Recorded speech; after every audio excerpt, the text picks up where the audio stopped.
I climb up hella fast. I was like, man, f this shit. I ain't no bitch. I get up there, I do the technique, and I look down, and I'm like, oh, Jesus Christ.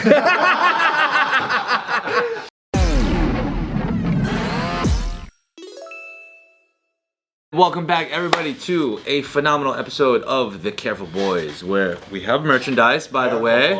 Check it out, check it out. Nick, where's yours? First week of October. Check the link. Hurry up, Nick. All right, it's the same one as Bart, so you didn't have to do that. Cool. We have Subin in the house today. What's up, Subin?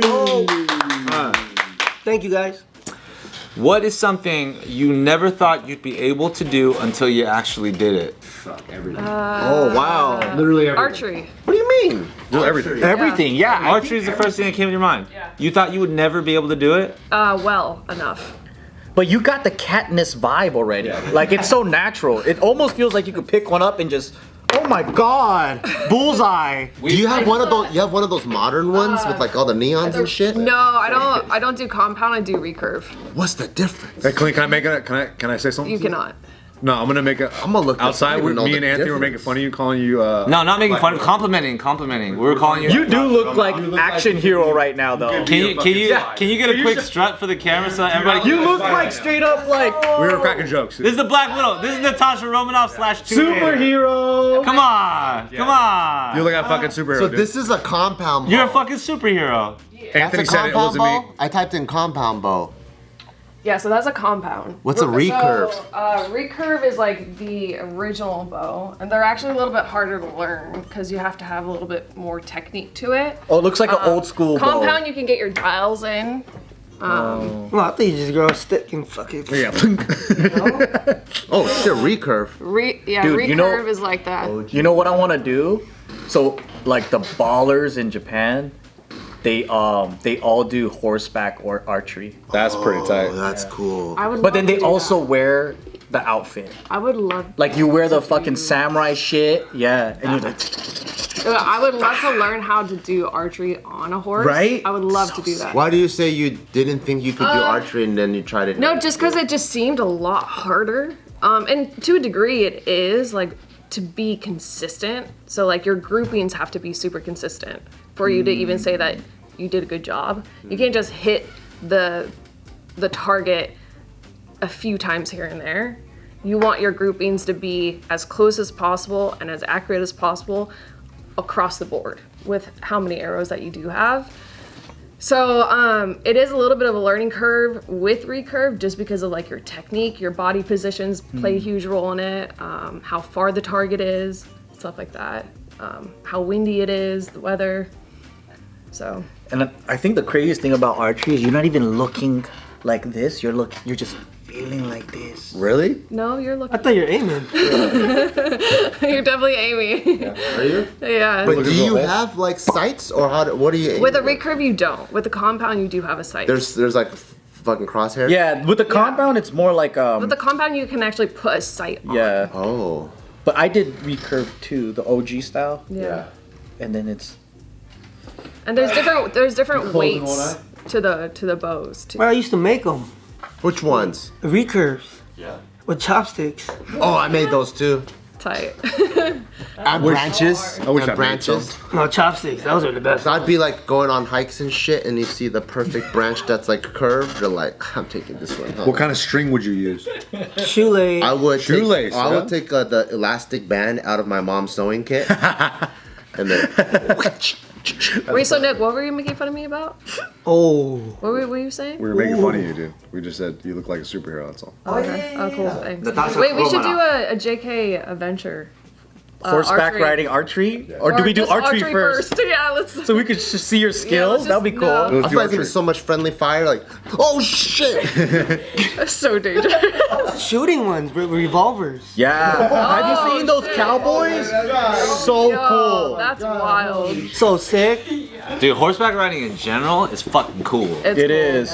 It's scary, bro. It's scary as fuck. It's scary. You ever see? Oh, yeah, dude. Do one in Hawaii. I just did last week for Hannah's birthday. Oh. Brownie got you to hook up? We went to Gunstock. Ask Brownie. His homie would just put you in the back of someone's random house. What? Yeah, and then- I should have asked him. No, because they didn't let us trot. They didn't let us like run faster. Nah, it was just a Just a walk. walk. I was like, man, I could have been on a fucking donkey.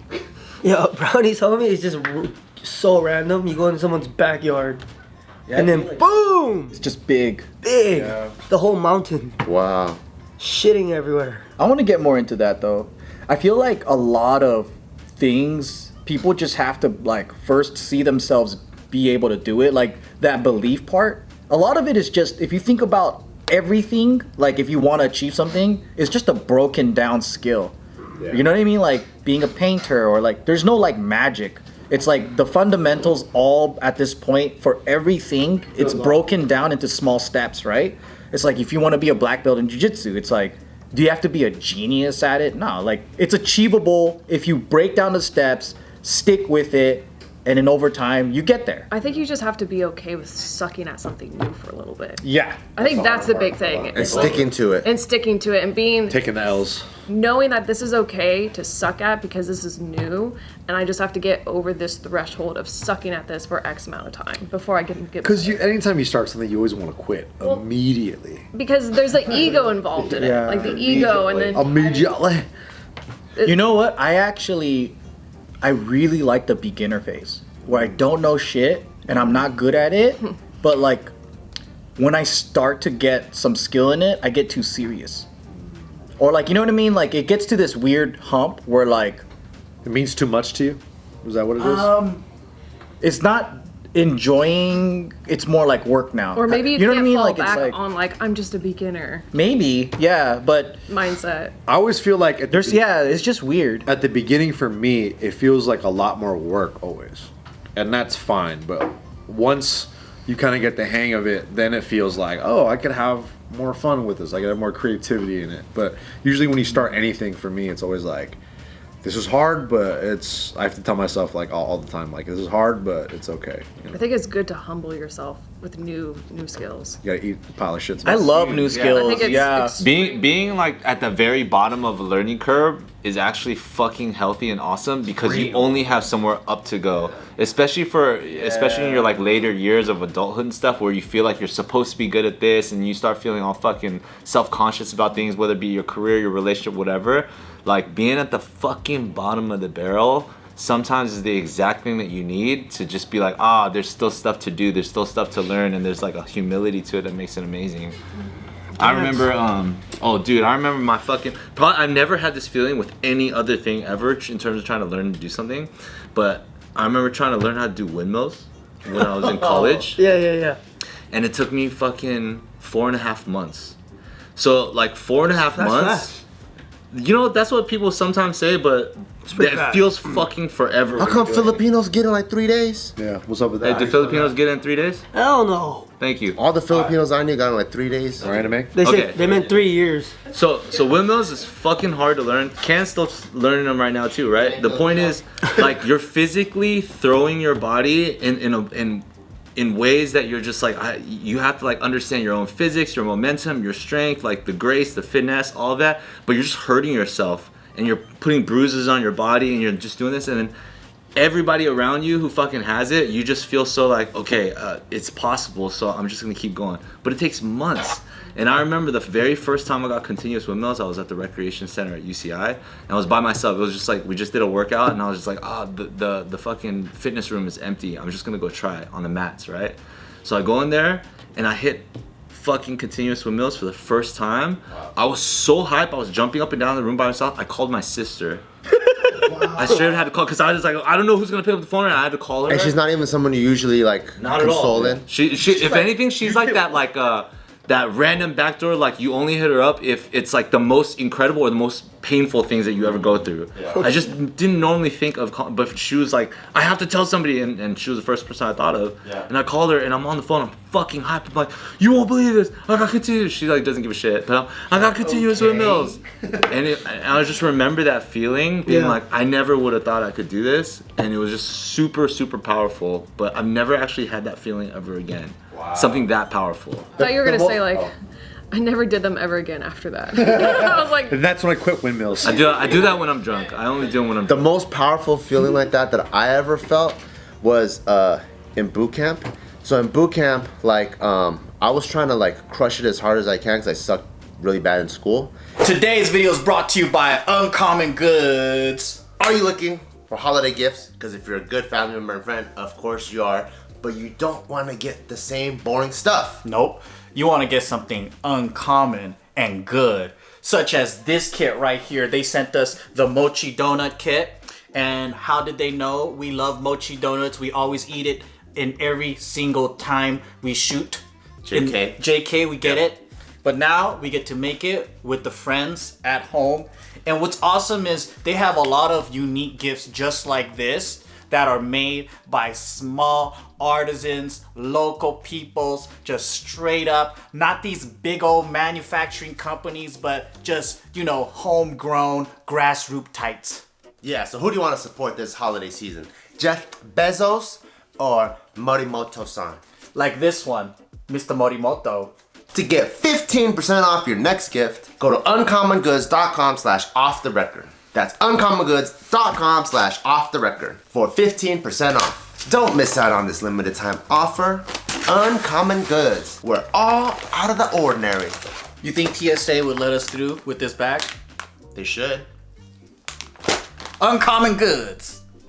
And then so I did pretty good. I got appointed a squad leader, so you're kind of in charge of maybe 20 people in your squad. And most of there's only 4 squad leaders in a platoon. So in the platoon, most people kind of looked up to me for leadership.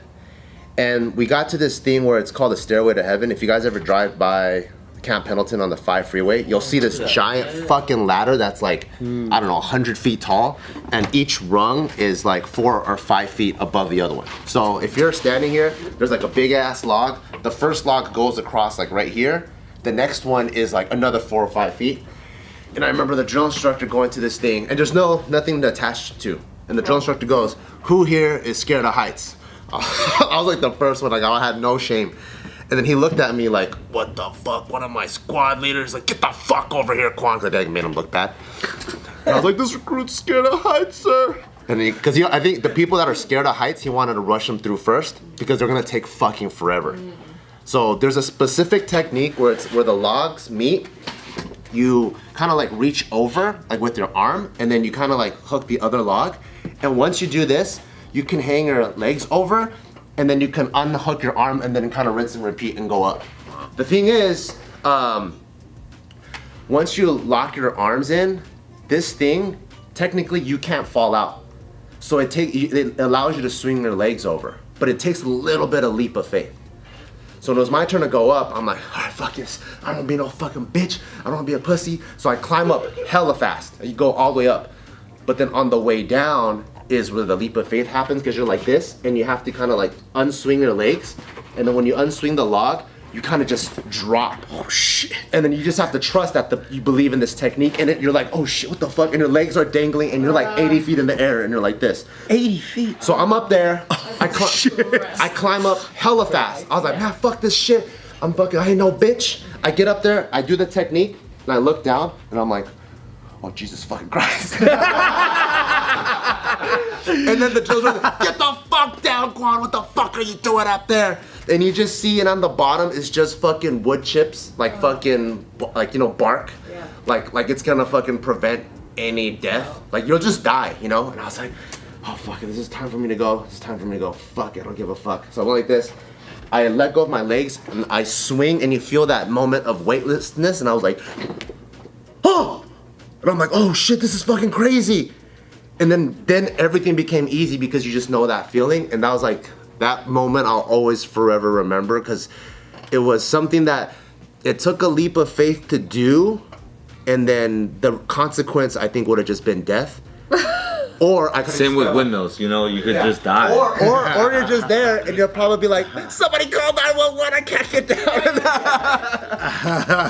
I feel in those situations you're forced to do the first, not the latter, of being someone call 911, because everybody there in that environment, you're just I have only one option, either die or do it.